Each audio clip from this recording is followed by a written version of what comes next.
Yesterday I was with one of my clients. I was watching the date, see how he's doing. We were practicing the structured date model, and I noticed something really cool. I want to tell you, it will really help you with women get better results.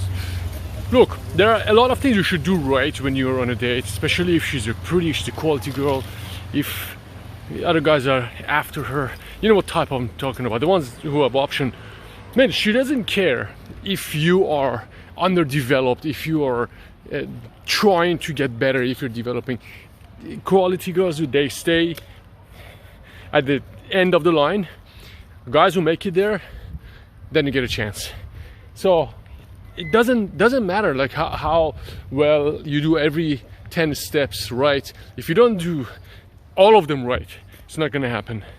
And why do I say this is because, like, yeah, it is unfair, but I wanted to get to this point that realize you could be doing everything right, but if you do one thing, any of the steps wrong, if she doesn't know you, she's not gonna give it to you, dude. So they stay there, and like I said, at the end of the line, if you make it there, like if you're number one at the right time, then it's yours. And that makes it really brutal. That makes it pretty tough because it's a tough competition. And well, it's tough for women as well because most of us guys, we don't go for ugly girls. Most of us guys, we don't go for fat girls. So it's kind of, if you look at it, it's fair. But I wanted to do this thing. This thing will make you dangerous, man. This thing will give you so much fucking power. If you, I mean, it's easy for me to say, if you can just disconnect from sexuality, like don't be a slave of your sexuality, man, you will become dangerous. I know it's hard to imagine how would it even be, how does it even feel to be that way, but this is one of those things that completely changed my situation. I don't know when it happens. Yeah, like you don't plan and say, oh, you know, one day I'm gonna just wake up and I'm gonna be like good enough with everything that I've done. I'm happy, I had my share of love, now I don't need it anymore. It doesn't happen that way. I think it happens with experience. You know, I don't like when people say, hey, you should just be content with whatever you have. Yeah, that's what poor people say, that's what miserable people say who cannot get it. What I say make it there to the end and then be okay with not having it, because you gotta taste it first. You know, we don't want an excuse for not making it. So make it all the way to the end. If you can disconnect this, if you can disconnect this, the prize, then everything will change.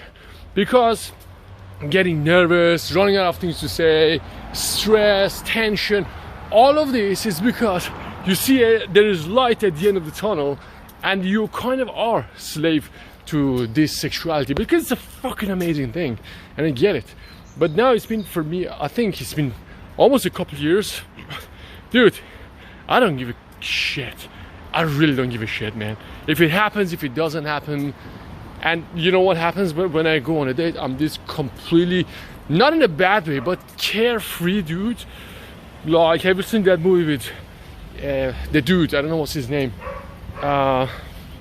Whatever. Like, I'm very careless. And that, what are the side effects of being careless? Like, not wanting it, it happens. You become like, okay, cool.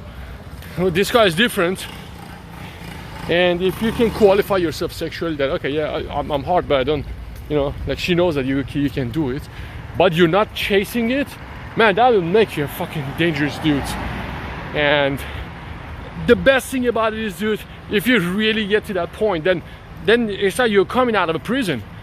Everything goes good. I know a lot of good guys who get into relationships because of that. I know this dude, he married 4 times back to back because he couldn't be without sex.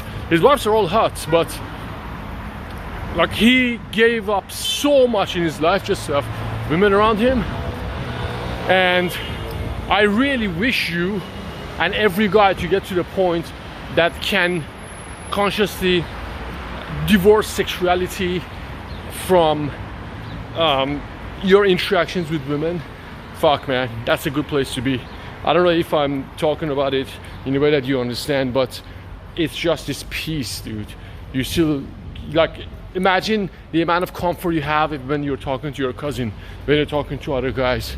That's the same thing, except you choose. I choose to make this interaction sexual. I couldn't explain it before because I didn't know it's this way. And then I realized there is something that they feel they see, okay, this dude, he's either fucked up or he's crazy or he's gay. So how do you think women feel when they see a gay guy? They're usually more friendly to them. They usually feel more comfortable with a gay guy. That's the same thing, except you're not gay. And if you choose to do it, you just do it. Think about it. Try just imagining that you're not a slave to your sexuality. Imagine it doesn't matter how hot she is. It comes and goes. It's not that, okay, 100% I don't feel anything, that I'm completely okay with it. No, of course it's not 100% of the time. But it gets like 90% in your control that you don't want to feel it. It's a really good place, man. I'm telling you one more time, man. You know, some guy messaged me a few days ago. He said, you're a condescending motherfucker. He said a lot of bad stuff.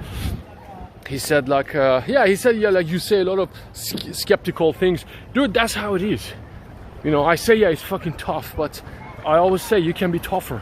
I don't say give up. I don't say go be depressed to drugs and alcohol. I said you can be fucking more tough than that. And they really do wait at the finish line. Guys will make it to the finish line, then they get it. Yeah, something to think about. See you in the next video.